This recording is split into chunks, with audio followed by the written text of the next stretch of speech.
Evolutionary.org podcast coming your way, episode 557. Today we're going to be talking about best ways to take care of the hairline while cycling steroids, save your hair, and use some gear. So first off, let's talk a little bit about the science. Everybody wants to know the answer to what causes hair loss when you're using steroids. So dihydrotestosterone, that's what's to blame.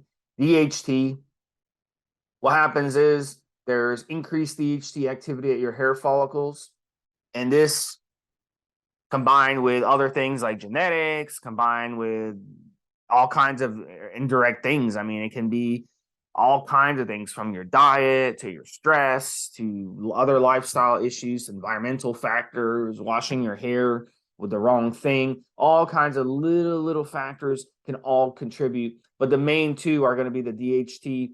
And they basically, what DHT does in the body when you have excess levels, they will shrink your hair follicles on your head, and they will shorten the hair growth cycle. So obviously you'll start noticing when you're on steroids, the more you use steroids, the more you get older, the more obviously time is going against you. So you'll notice when you're on a steroid cycle, you'll be combing your hair after a shower or shampooing your hair. You look at your hands.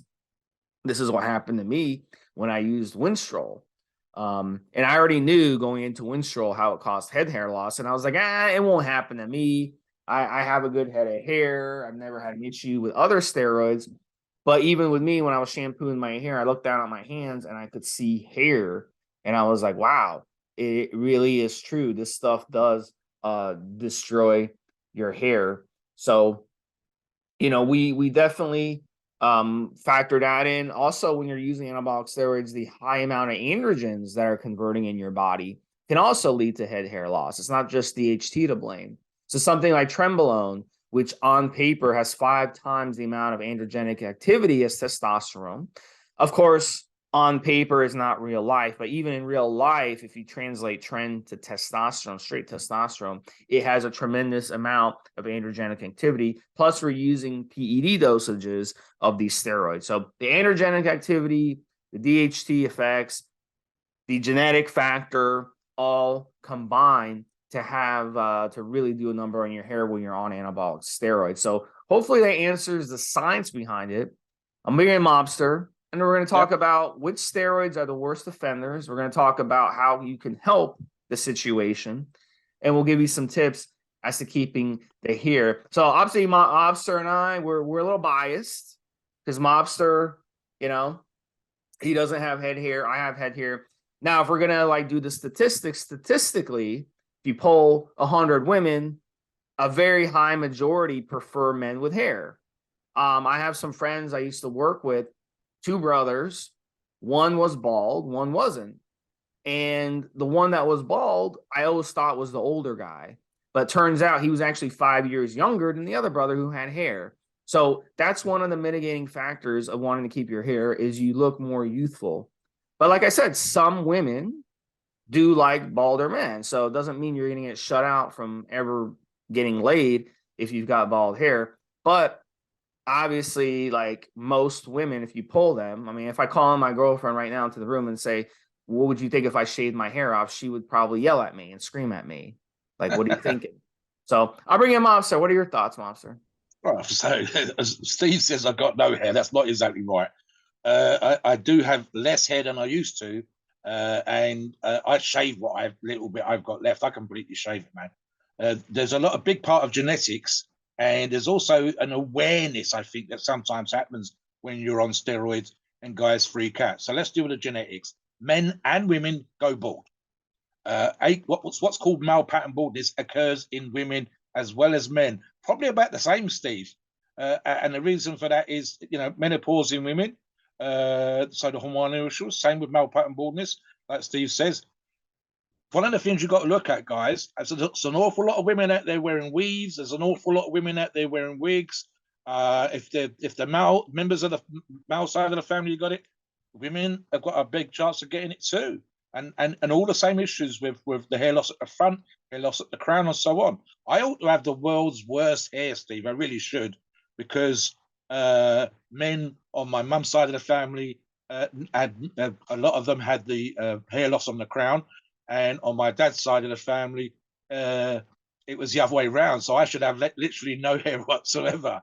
As it happens, my forehead's getting bigger and the hair's getting smaller, so to speak. But I shave it off and have done for years. And what Steve says about girlfriends, no girlfriends, I think you make up for it, Steve, with personality and being the size of a fucking house in my case, and not. And here's a big part of that actually when it comes to hair loss: not giving a fuck, really not caring one way or the other. That's why I shave it off. I don't give a shit. And because I don't give a shit, I'm not freaking out over it, I'm not stressing. I think it's an issue of confidence coming because I don't care whether I've got hair or not. On something else which is well worth mentioning, and we'll get on to stuff about prevention and hair care and so on towards the end. Natural hair loss occurs every single day, guys. I know that Steve's mentioned this, but I double checked this again just for pre-show research.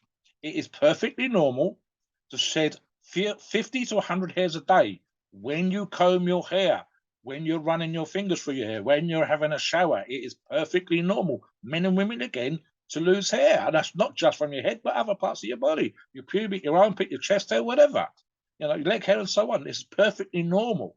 It's when it becomes excessive. And I think sometimes what happens, Steve, is the guys that are real big on the hair and connect part of their identity to the hair go on steroids because they want to look amazing, they want to be bigger, stronger, and so on. And then suddenly they're like, wow, there's more hair. How about it's the same number of hairs as normal? How about sometimes they are not losing any more hair than they normally would? They just start to pay attention to it. So it can get a bit freaky. And if I said there's a lot of guys out there with fantastic heads of hair, and they decide to go on steroids and they freak out. They really, really freak out. It's also well worth mentioning something that we never saw in the 70s and 80s and 90s bodybuilders, but we started to see late 90s, 2000s, 2010s and 220s, was the top Olympians, bodybuilders, shaving their hair. Sean Ray still got it completely shaven, but you've seen photographs, you can find these photographs online of Ronnie Coleman in his Mystery Olympia years, completely shaven, and then off season, out of season, the 3 months of the year that he was off PEDs, etc., when he wasn't competing, he wasn't on stage, he wasn't guest posting, he was chilling the fuck out, hair, and a little fro going on properly. And there's a bunch of other bodybuilders like that. So I get it. It's a big part of how people see themselves, whether you've got a full-blown beard or a little tash. Same thing applies to the head hair. And of course, I'm no different. When I was younger, it was a big deal. As I've got older and become more physically mature and emotionally mature and all the rest of that kind of stuff, my identity is not tied up in my hair. But I get it. I understand why guys have issues with it. So yeah, we're really going to talk to you today, as Steve just said, why, which you've already done, the steroids that are the worst for it, the steroids that are best for it, and what you can do about healthcare. Yeah, so back to you, Steve. Yeah, so let's talk about the main offenders when it comes to head hair loss. So we talked about at the beginning of the podcast, Winstrol. Now, why does Winstrol do such a number on your hair? It's because Winstrol is a DHT derivative. Not only a DHT derivative, but it's also a harsh DHT derivative. So just the way it is structured, it's structured in a way to not be mild. So the big misconception behind Winstrol, and if you look up the steroid charts online, you'll see Winstrol doesn't have as bad side effects as some other steroids. But in reality, those charts are very biased toward estrogen. So when back in the 80s, when they started constructing these charts, if a steroid aromatized into estrogen, it would get a much worse rating when it comes to side effects. And if a steroid didn't, like Winstrol, it wouldn't. So again, those steroid charts are very misleading when it comes to Winstrol. And I realized that because when I first started using steroids, I would look at these charts and I started using steroids and I started to realize this bias in the charts. So a lot of new people, they'll look at those charts and they'll say, well, Winstrol doesn't have that much side effects. In reality, it does. And the reason I'm bringing that up is because if you look at some of the other DHT derivatives like Proviron or Anavar or even T-Bol, these don't aromatize into estrogen. These are DHT derivatives, but they don't shed your hair like Winstrol does. Primobolan is another one. You can run Primobolan for 12 weeks and lose less hair than running Winstrol just for 4 weeks. and running moderate doses of each. So all things being equal, you will lose more hair on Winstrol than you will on Primobolan. That's just the way it is, even though it's a DHT derivative. So there's other factors in play when it comes to these steroids.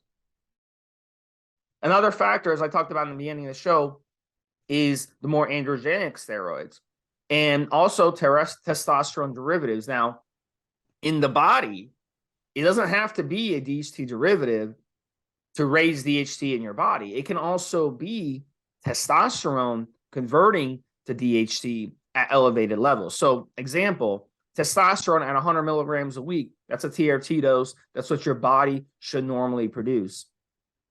Will you get DHT conversion on just 100 milligrams a week? Yes, but it won't be very much. It'd be no different than your own body producing its own testosterone over time and losing your hair.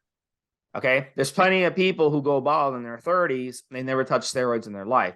Secondly, if you're running testosterone at 5 times that dose, 500 milligrams, which is considered the average testosterone dose, and there's guys that run it even higher, 750, 1,000 or more, 1,200, whatever, 1,500, 2,000, whatever.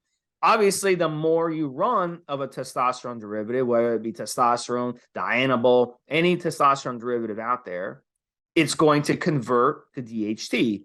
The more you run, the more it gets converted to DHT. The longer you run it, the more it gets converted to DHT. Okay? So in the end, running testosterone, you're like, oh, it's not a DHT derivative, Steve. It's not going to shed my hair. Wrong. It will, because that testosterone in the body is going to convert to dihydrotestosterone, and then dihydrotestosterone is going to attack those head hair follicles. So boom, now you're losing head hair. So there is every steroid out there, every steroid in some shape will do some damage to your head hair. It's just a matter of which, how much you dose, and how long you dose. So there are different factors that pertain to that.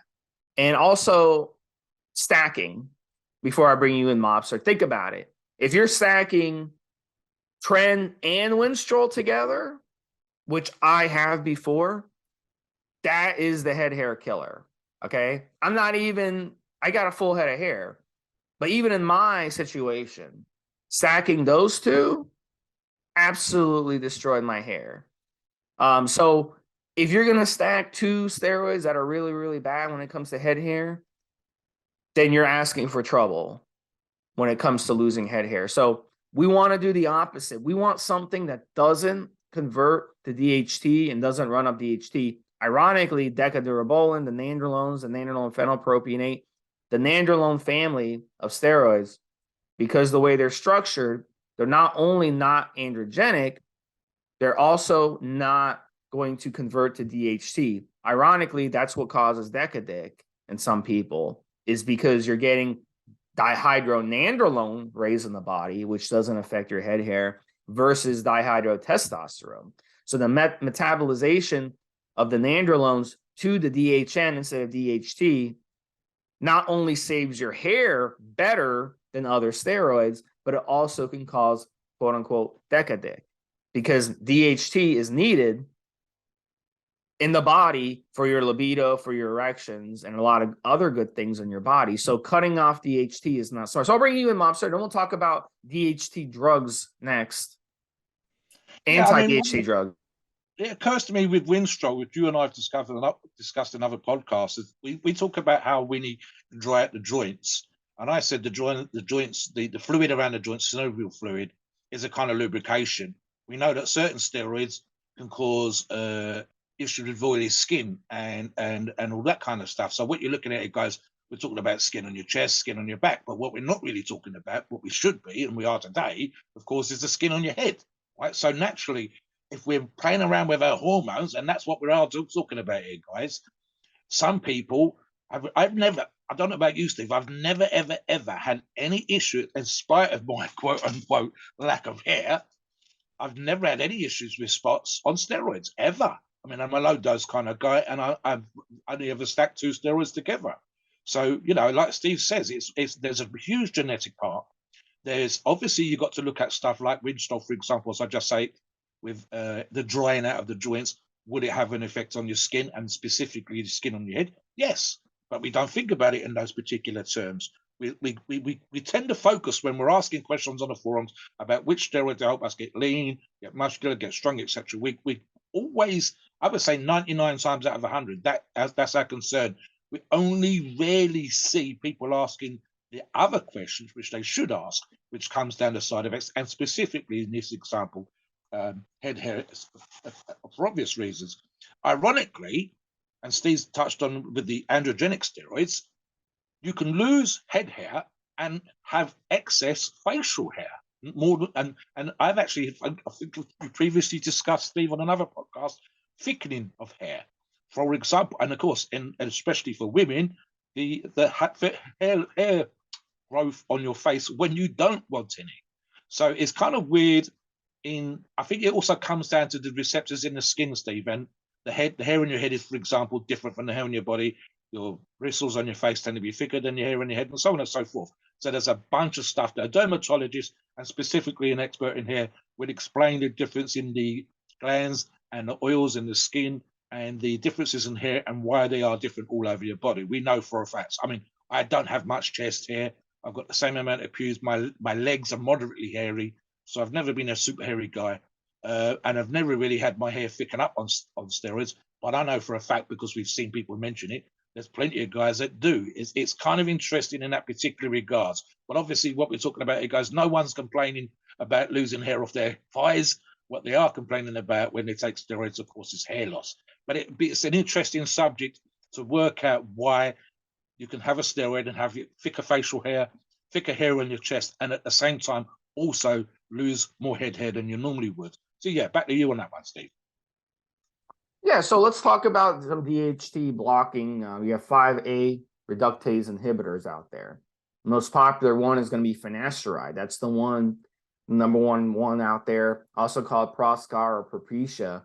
And that one is going to, what it's going to do is block the conversion of dihydrotestosterone in the body. It's not actually going to stop it. So in other words, if you're running a DHT derivative already, let's say you're running Winstrol already, it's not going to save you because the Winstrol is not converting into DHT in the body. It is DHT. It is straight DHT. But if you're using a testosterone derivative like testosterone, dianabol, etc., it will help because it will block the conversion. So you will notice a difference. Let's say you go on TRT and your TRT dose is a pretty high dose. Let's say doctor put you on, or you do self TRT, you're doing 150, 200, 250, even though, you know, that's not what you're supposed to do. But let's say you did that. And then you're like, well, I want to save my hair. You could go on Finasteride and it would block that DHT conversion. So at least you get that covered. It's also prescribed in the medical community for enlarged prostate, BPH. And a lot of people have BPH. It's an inflammatory disease. And a lot of people in America, in North America, Canada, and even on your side of the pond, Mobster, are starting to get these inflammatory diseases from excess foods. And, you know, this is a big problem. Most of our deaths in America now, and this has been the case for years, but it's becoming more and more prevalent, are from inflammatory diseases as a whole. So long story short, you're enlarging your prostate, you're using anabolic steroids, you're really opening yourself up for prostate cancer. Okay, so you want to be on the lookout for that. Now, this sounds like a great drug, Finasteride. Oh my God, let me just take Finasteride. A lot of guys take Finasteride. But here's the problem. When you're blocking DHT in the body, all right, DHT does a lot of good things in the body. Remember I talked about that earlier? A lot of good things. And one of the good things it does is help you with strength, help you with muscle, it helps you with erections, it helps you with libido and all that stuff. So it's in the gym and in the bedroom, it's going to help you. But, you know, if those things are important to you, you could end up in trouble on Finasteride. There's something called Finasteride. There's sexual adverse effects, all right? And these effects can last for a long time. And they can really affect your quality of life. So let me list them, Steve. Let me give you a list, guys. And we have had people come onto the forums and complain about this. And we have put out warnings many times on the forums to say, while it does work for what you're using it for, the side effects in some individuals are so bad that they hate it and they never use it again. In fact, I would actually argue, Steve, sometimes it's so bad they'd rather go bald, because you know, you get one thing to have your identity hung up on your hair and how lovely it looks. It's something else when it affects you. And let me list these lists for you. The side effects: decreased libido, inability to get and or maintain an erection, pain or discomfort that affects the testicles, ejaculation disorders or problems, and things like decreased ejaculatory volume, changes in mood or depression. And that's for hims.com, a blog. And that these aren't uncommon. This is not unheard of. It's when you get prescription medication and you get that little piece of paper that gives you the numbers, how often, how many times in 1,000, 10,000, 100,000, for example, a painkiller, you know, causes problems going to the toilet 1 in 10,000 and so on and so forth. We see this a lot more frequently, the steroid users that are using Fina to try to prevent hair loss. And I would probably say it's more like 1 in 10, Steve. It certainly seems that way when they come to the forums and they tell us. And honestly, the people that have struggled with hair loss and then use Finasteride, is they then and had problems with it. It's just horrendous. I would actually say it was more of a head fuck, more of a mind fuck with this than it would be to lose the hair. So yeah, I mean, it's just absolutely crazy how bad it can be and how much it can mess with your mind. Back to you, Steve. Yeah, and the term given is a post-finasteride syndrome. And I think it boils down to this: do you care more about your head hair or do you care about your libido? But here's the issue: you still lose head hair over time. So if you lose your libido for this and you go years with post-finasteride syndrome, which can last years because you're messing with your DHT, right? And you know, this can be a major issue.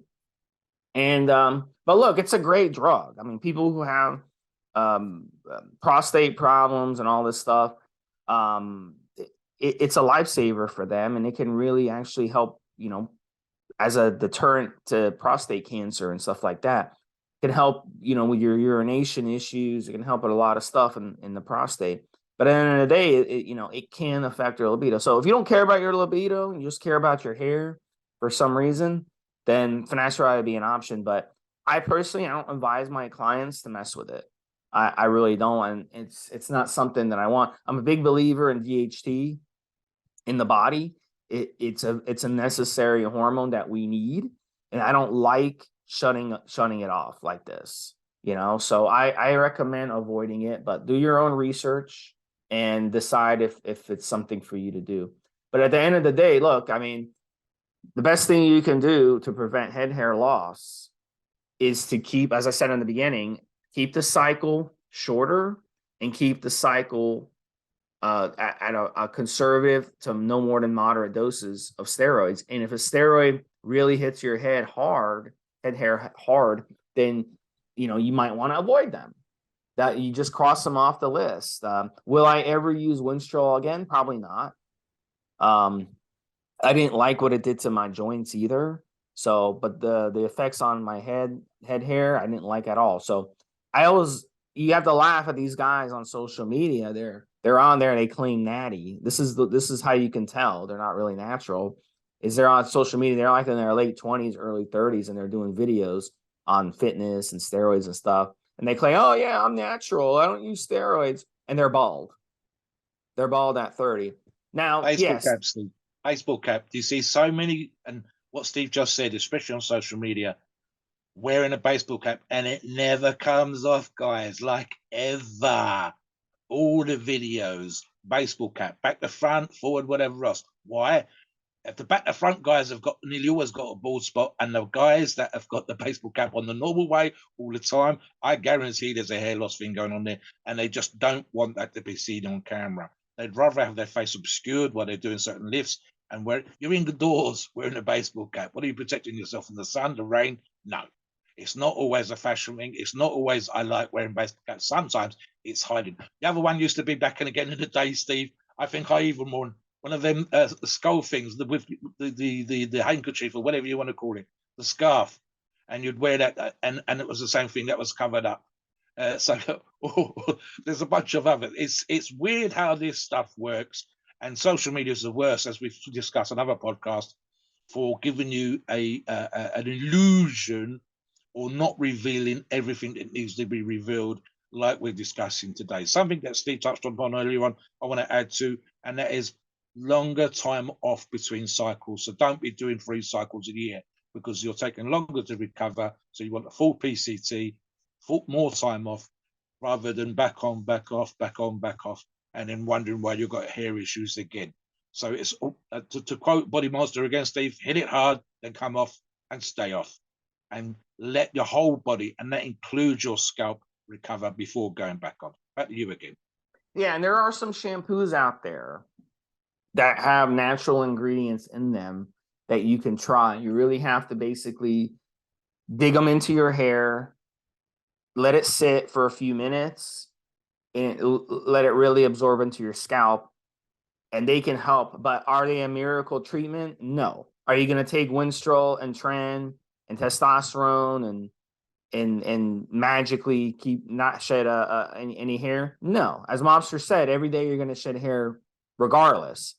So I mean, these shampoos, I would make the argument that they can help slow down your hair growth, but they're not going to be a miracle. So at the end of the day, you know, like we're saying, the best way to reduce it would be to reduce the amount of DHT that you're exogenously putting into your body, or that you're putting in that's converting to DHT in the body.